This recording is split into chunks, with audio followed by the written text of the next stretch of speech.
Good evening. Keralam തുടരുകയാണ്. ഭൂട്ടാൻ വാഹനക്കടത്തുമായി ബന്ധപ്പെട്ട് പിടിച്ചെടുത്ത ദുൽഖർ സൽമാന്റെ വാഹനം വിട്ടുനൽകാൻ കസ്റ്റംസിന്റെ തീരുമാനം. 20% ബാങ്ക് ഗ്യാരണ്ടിയുടെയും ബോണ്ടിന്റെയും അടിസ്ഥാനത്തിലാണ് വാഹനം വിട്ടുനൽകുന്നത്.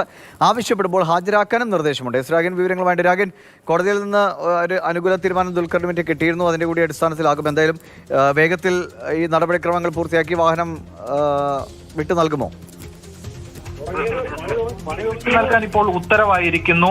ദുൽഖർ സൽമാന് വാഹനം കൊണ്ടുപോകാവുന്നതാണ് എന്നതാണ് കസ്റ്റംസ് വ്യക്തമാക്കുന്നത്.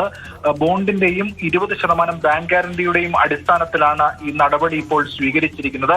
ഒരു പ്രൊവിഷണൽ റിലീസ്, അതായത് താൽക്കാലിക റിലീസ് എന്നാണ് കസ്റ്റംസ് വ്യക്തമാക്കുന്നത്. അന്വേഷണ പരിധിയിലുള്ള വാഹനമായതിനാൽ ചില നിബന്ധനകളും ഈ വിട്ടു നൽകുന്നതിന്റെ ഭാഗമായി ഏർപ്പെടുത്തിയിട്ടുണ്ട്. കേരളത്തിന് പുറത്ത് കൊണ്ടുപോകരുത്, ആവശ്യപ്പെട്ടാൽ ഹാജരാക്കണം തുടങ്ങിയ വ്യവസ്ഥകൾ ഉൾപ്പെടെ ഇതിന്റെ ഭാഗമായി, ഉത്തരവിന്റെ ഭാഗമായി ഉണ്ട് എന്നതാണ് വ്യക്തമാകുന്നത്. നേരത്തെ ഓപ്പറേഷൻ നുംഖൂറിന്റെ ഭാഗമായിട്ടാണ് കസ്റ്റംസ് ദുൽഖർ സൽമാന്റെ ലാൻഡ് റോവർ വാഹനം കസ്റ്റഡിയിലെടുത്തത്, അല്ലെങ്കിൽ പിടിച്ചെടുത്തത്. ഇതിനെതിരെയാണ് ദുൽഖർ ഹൈക്കോടതിയിൽ പോയത്. ഹൈക്കോടതി ആ ഘട്ടത്തിൽ പറഞ്ഞിരുന്നത് ഇത് അഡ്ജുഡിക്കേറ്റിംഗ് അതോറിറ്റിയെ സമീപിക്കാം എന്ന ഉത്തരവാണ് കൊടുത്തത്. തുടർന്ന് 7 ദിവസങ്ങൾ തീരുമാനമെടുക്കണം എന്ന് പറഞ്ഞു. കൊടുക്കാൻ കഴിയില്ലെങ്കിൽ കാര്യകാരണ സഹിതം അറിയിക്കണം എന്നും കസ്റ്റംസിനോട് പറഞ്ഞു. കസ്റ്റംസ് അന്ന് സ്വീകരിച്ചത് ഇത് കടത്തിക്കൊണ്ടുവന്ന വാഹനമാണെന്ന ബോധ്യത്തിന്റെ അടിസ്ഥാനത്തിൽ, അല്ലെങ്കിൽ അത്തരത്തിലുള്ള വിശ്വാസത്തിന്റെ അടിസ്ഥാനത്തിലാണ് കസ്റ്റഡിയിലെടുത്തത്.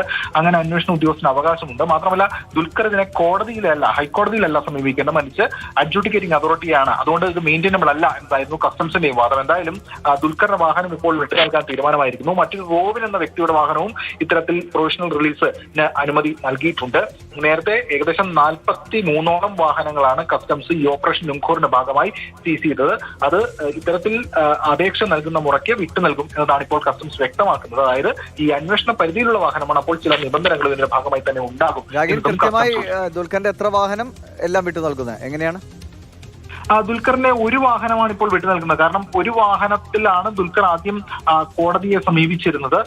മാത്രമല്ല അതിനുശേഷം മറ്റു 2 വാഹനങ്ങൾ ഉൾപ്പെടെ സീസ് ചെയ്തിരുന്നു. അതിന്റെ കാര്യത്തിൽ പിന്നീട് ദുൽഖർ ഇതുമായി ബന്ധപ്പെട്ട കാര്യങ്ങൾ ബോധിപ്പിച്ചിരുന്നില്ല. ഇപ്പോൾ ഒരു വാഹനത്തിന്റെ കാര്യത്തിലാണ് എന്നതാണ് വ്യക്തമാകുന്നത്. ആ ഒരു വാഹനം ലാൻഡ് റോവർ വാഹനമാണ്.